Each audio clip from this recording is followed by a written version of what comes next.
One of the things that sets Monster Hunter Wilds apart from its predecessors is its world. Not in terms of aesthetics, although it is undoubtedly beautiful, so are its predecessors, but rather in terms of interconnection. Earlier games in the franchise, as well as more recent titles like Rise and Sunbreak, have given the hunter a variety of hunting grounds spread across the known world. This stands in contrast to World, where everything except the fight with Fatalis takes place within the new world, but especially to Wilds. Wilds' biomes are closely linked, flowing from one to the next, bound together by the works and wreckage of an empire. This trend is set to continue in Ascendance, positioned as a direct continuation of Wilds' narrative. The Skybound Eyrie, our flagship zone, takes the anti-gravity technology witnessed in the Ice Shard Cliffs to new heights. What lore and beasts we will find amidst the clouds as we set out to excavate its secrets remains to be seen. But the Eyrie is not the only area we are getting. Press material for the expansion, including both its initial press release, website, and developer comments, stress the presence of areas, plural. Although this could be a sleight of hand, obfuscating the fact we will get the Eyrie and a series of bespoke boss arenas, or simply expansions to existing maps, precedent suggests otherwise. Iceborne gave us the Hoarfrost Reach and the Guiding Lands. Sunbreak gave us the Jungle and the Citadel. Ascendance is likely to follow suit. But how? And to where? Good day everyone. This is Laraika Laray, your local gaming academic, and today we're going to be speculating a bit about the secondary biome for Monster Hunter Wilds Ascendance. Please like, subscribe, sit back, and relax. Let's get some preliminary assumptions out of the way. Firstly, both Iceborne and Sunbreak have given us a single biome map and a multi-biome map, the Hoarfrost Reach in the Jungle and the Guiding Lands in the Citadel, respectively. I believe the Skybound Eyrie is likely to be our multi-biome map. I think there will be parts of the map in which prototyped versions of the inclemencies have, over the centuries, given rise to microclimates akin to parts of the Guiding Lands, albeit here interconnected with geography more akin to Heaven's Mount. Even if it isn't, however, I'm going to speculate here based on the assumption that it will be, simply because I think it's more fun to focus speculation around singular biome types. Secondly, if precedent holds, we will probably not know what the second map is until quite close to launch. Sunbreak revealed the jungle in the last major trailer a few weeks prior to launch, and Iceborne revealed the Guiding Lands in a livestream about a single week before the expansion dropped. So I'm expecting my speculations here to take a while to either confirm or disprove. That said, Ascendance has already broken expansion trailer precedents by kicking off with a gameplay trailer and literally having no sign of the flagship monster. So I wanted to get this out before Gamescom, at the very least. With that said, let's get started. Option 1. Beach episode.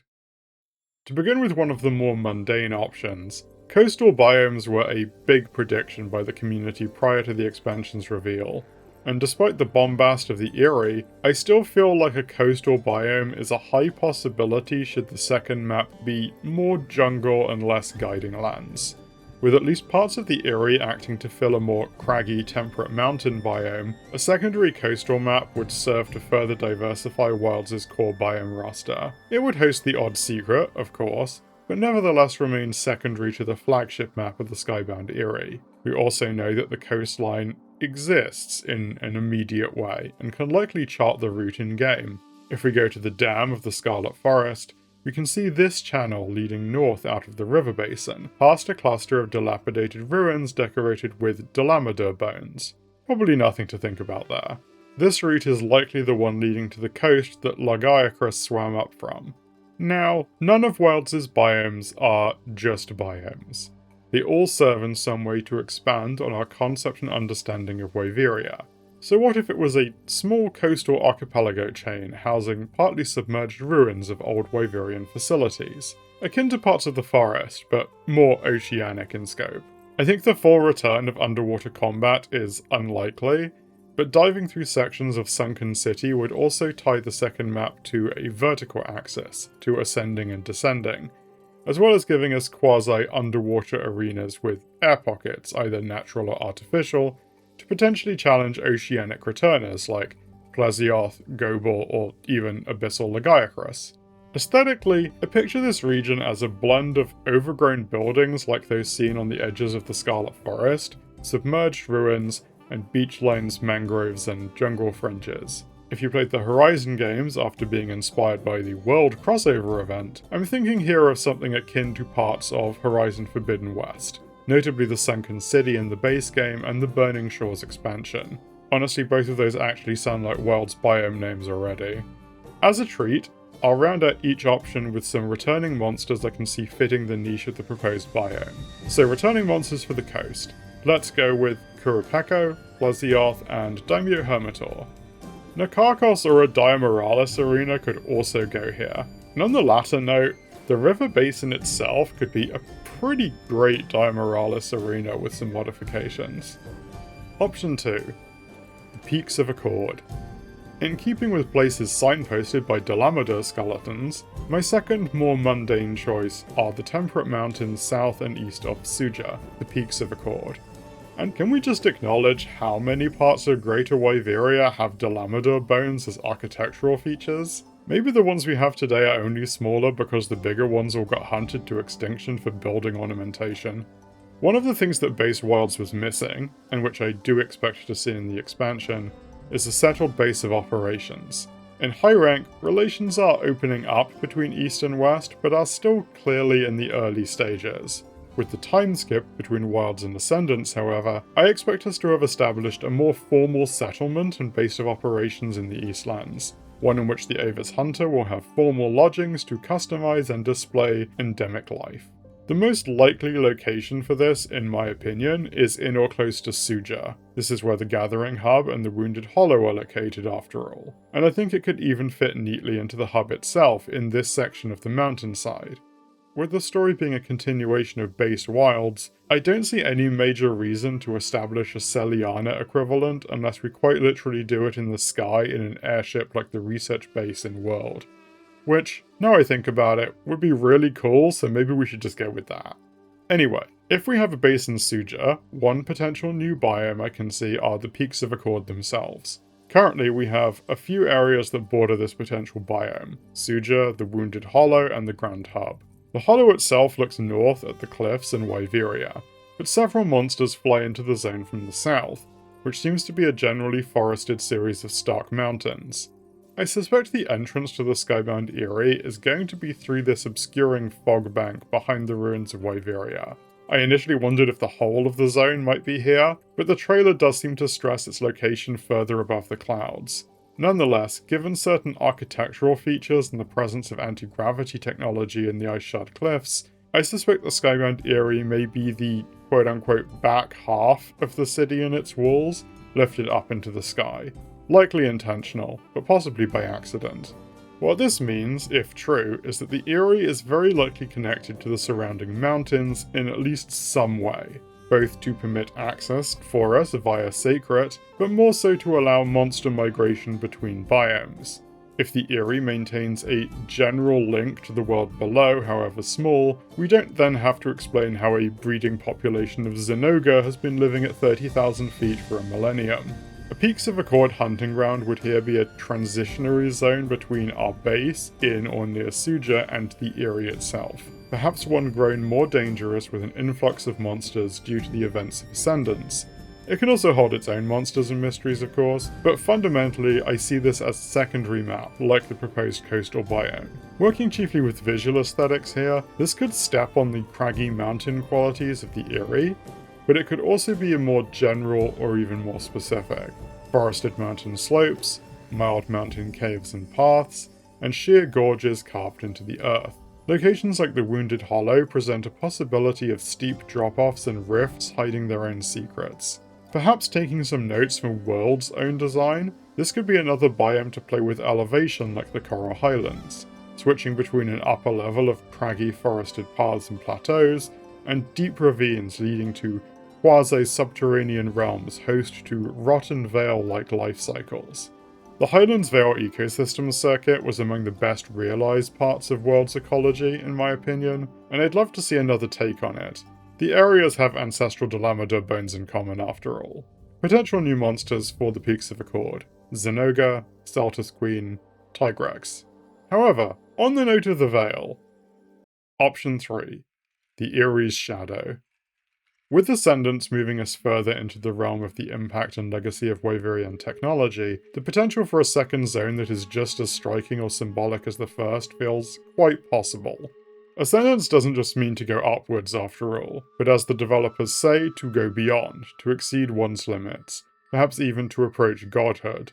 And, in fiction, what is a good god without a solid devil? I noted in an earlier video that the logo sketches the rough outline of an Ouroboros, a closed circuit of a snake eating its own tail as an emblem of perpetuity. But the logo is not an Ouroboros. My initial thought was that this was simply stylistic, but what if it isn't? If one dragon forming the bisected land spine is reaching up to the heavens and to the Eyrie, then the second one can be seen as reaching down, coiling into and beneath the earth. So, what if the mouth of the land spine, of the lower of the logo's twinned dragons, is itself also a place? As above, so below. The next options I have build on this possibility, creating symbolic and thematic parallels with the Eyrie. The first I call the Eyrie's Shadow. It is, in brief, the rotten veil to the skybound Eyrie's coral highlands, a biome that has grown in the ground or crater beneath the Eyrie, perhaps in the very space left where the edifices of our cloud-dwelling cluster of ruins were first mounted into the sky, left to fester in the millennium since Wyveria's fall. This region would serve, much like the Veil world, as the ending point for the runoff of the Eyrie's experiments and of the corpses of guardians and non-guardians alike.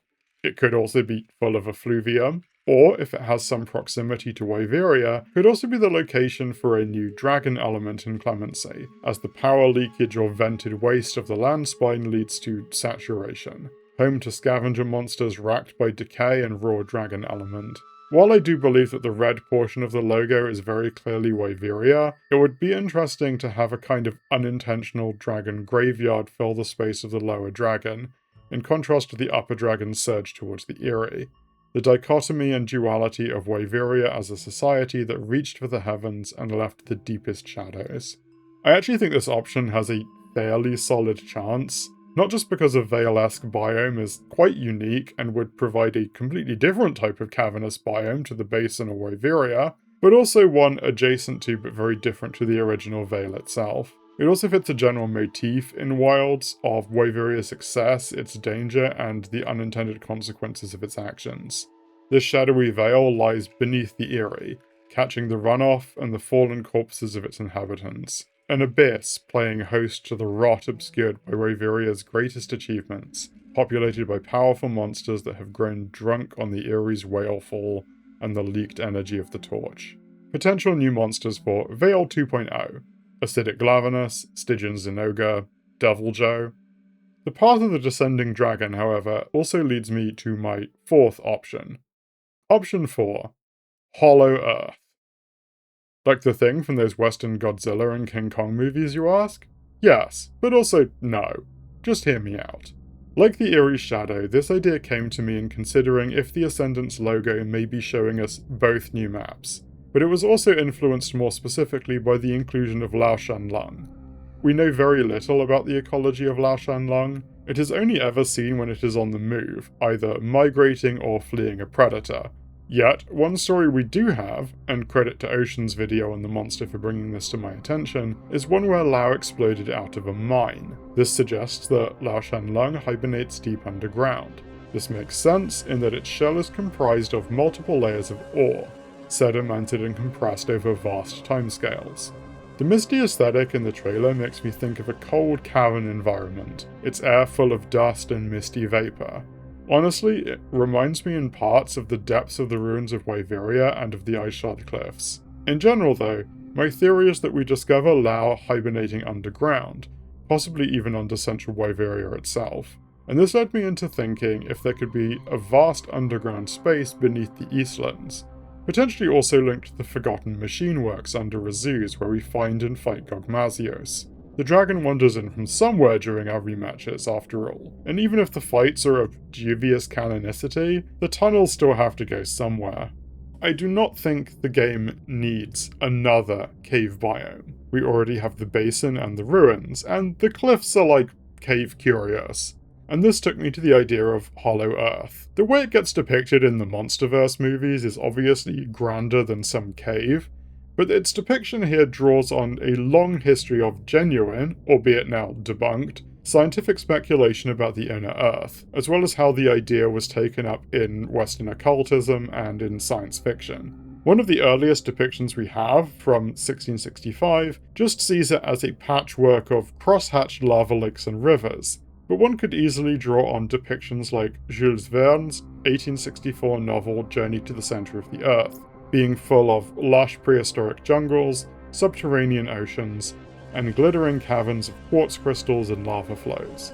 Also, I swear the last of these images is just the Elder's Recess.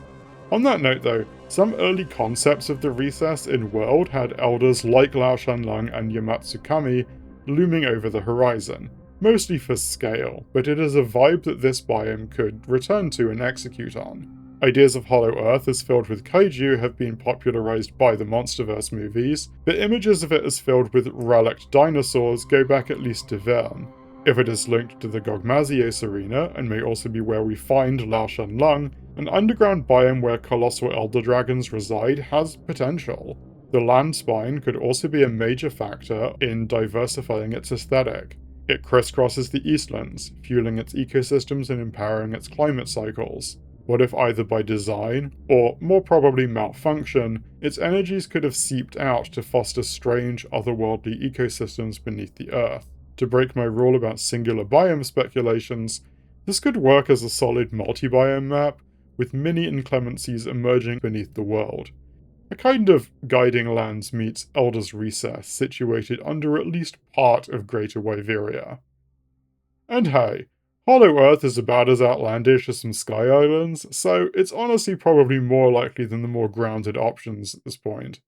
Potential returners for Hollow Earth: Tetsukabra, Giginox, Dodogama. Heck, could even find a Geismagorm or a Shara Ishvalda down there. Unlikely, but possible. Option 5. Literally just the tower. So the theme of Ascendance is, well, ascending, but that doesn't mean we're only ascending in one place. And I know I said I was focused on expanding the Eastlands here, but bear with me. In his video series on the geography of Monster Hunter, Oceans makes a convincing case that the tower map of the old games is located on the continent of Fonron. Given we arrive into the Forbidden Lands from the west, it is very likely that Wilds also takes place on Fonron, further east in the Great Forest, which we know is located on that continent.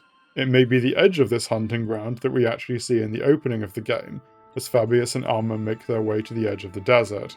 Secondly, as mentioned on my video on ruins in Monster Hunter, Alma reveals that the Iceshard Cliffs are coated in monster parts. The other map in the franchise, which we know is either built from or coated in monster parts, specifically Kushala Daora parts, is the Tower. This could just be coincidence, but if the Tower and Wyveria are both situated on Fonron, then this architectural similarity potentially means the sites could have the same architects. It would not be odd for a Monster Hunter game to revitalize an old hunting ground. The Verdant Hills in GU is a remake of Monster Hunter 1's Forest and Hills. The jungle in Sunbreak is a recreation of the Dose map of that same name. The Tower is one that would fit into the theme of Ascendance, and of Wilds more broadly, with its focus on uncovering ancient technologies, societies, and secrets. And if it feels too small, then simply integrate parts of it into the surrounding Great Forest. 2-for-1 biome revitalization. That said, I suspect if the devs need a tower-esque map, they will simply build it into the Eyrie. It is chiefly the arenas and apex of the tower that were relevant in older games after all. Nonetheless, I did want to mention it, as geographically it is likely the only old-gen map that could really work here. And some potential new monsters: Molten Tigrex, Yamatsukami, and the Metal Rats. So there we have it. 5 potential options for our second map, each more or less plausible. Like I said earlier, we'll probably be waiting a while for confirmation on what the map is, given the marketing cycles of Iceborne and Sunbreak. However, Ascendance has broken precedents already, and if the second map is where we encounter Lao Shanlung, then there's a very solid chance we could see it at Gamescom. I am really hyped to think about what it could be, and also to see more of the Eyrie in the coming months. The biomes determine a lot about which returning and new monsters we'll get, so they really are something foundational. I'm hoping the second core biome added will be just as evocative of the Eyrie, whether inspiring or haunting. If you enjoyed this video, please like and leave a comment, and subscribe if you want to see more of my content. I upload Monster Hunter videos every Monday. What do you think we'll see or want to see regardless of likelihood for our second new map? I hope you have a good week. Love and solidarity to you all. This has been Laraika Laray, signing off.